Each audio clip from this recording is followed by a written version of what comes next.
kembali lagi bersama saya Nurdia. Kali ini saya akan menjelaskan terkait dengan teori komunikasi budaya. Sebelumnya sudah ada yang tahu belum apa itu teori? Jika belum, yuk simak pembahasan berikut. Jadi, teori adalah generalisasi yang dapat digunakan untuk menjelaskan berbagai fenomena secara sistematik. Teori juga yaitu gagasan atau ide bagaimana sesuatu dapat terjadi.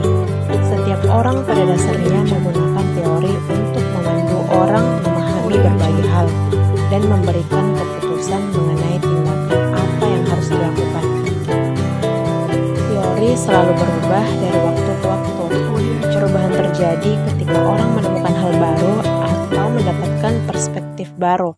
Teori membantu kita memutuskan apa yang penting dan apa yang tidak penting.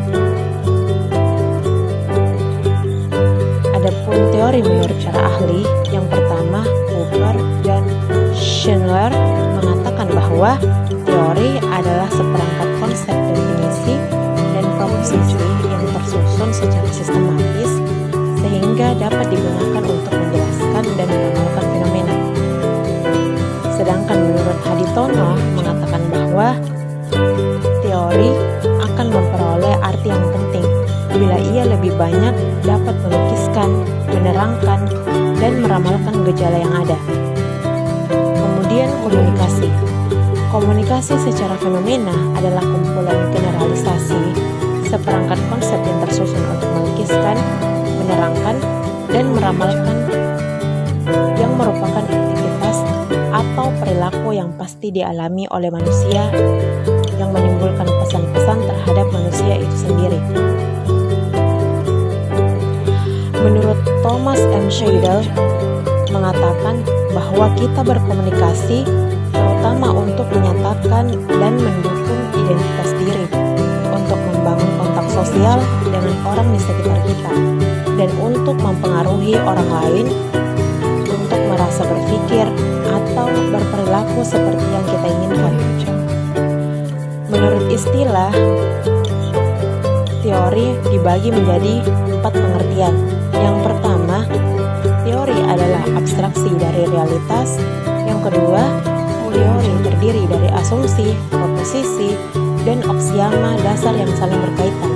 Yang ketiga, teori terdiri dari kesimpulan, prinsip-prinsip, dan definisi yang secara konseptual mengorganisasikan aspek-aspek dunia empiris secara sistematis. Dan yang terakhir, teori terdiri dari teorema, yakni generalisasi yang diterima atau terbukti secara empiris. Adapun menurut dari Littlejohn dan Post membagi 4 pengertian teori. Yang pertama, teori adalah abstraksi.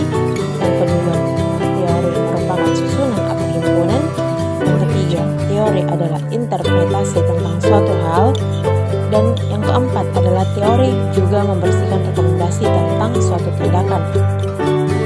Teori pada dasarnya merupakan konseptualisasi atau penjelasan logis dan faktual tentang suatu fenomena. Kemudian teori komunikasi.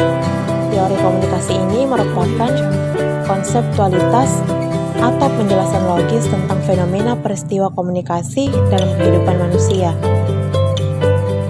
Kemudian komunikasi antar budaya. Komunikasi antar budaya merupakan interaksi antar pribadi dan komunikasi antar pribadi yang dilakukan oleh beberapa orang yang memiliki latar belakang kebudayaan yang berbeda. Komunikasi antar budaya terjadi apabila sebuah pesan atau message yang harus dimengerti dihasilkan oleh anggota dari budaya tertentu untuk konsumsi keanggotaan dari budaya yang lain. Mungkin di pembahasan kali ini hanya itu yang bisa saya sampaikan. Sampai jumpa di pembahasan selanjutnya. Assalamualaikum warahmatullahi wabarakatuh.